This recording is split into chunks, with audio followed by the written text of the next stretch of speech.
Welcome to Fluent Phonics. Today, we will discover the proper pronunciation of the word favors. Favors. Favors. Favors.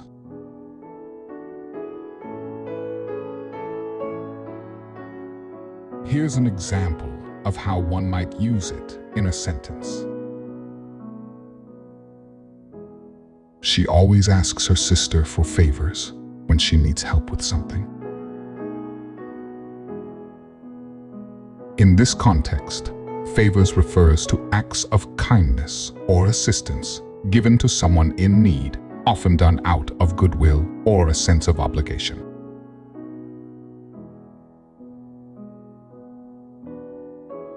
Thank you for your time. If you enjoyed this, please like and subscribe for further content.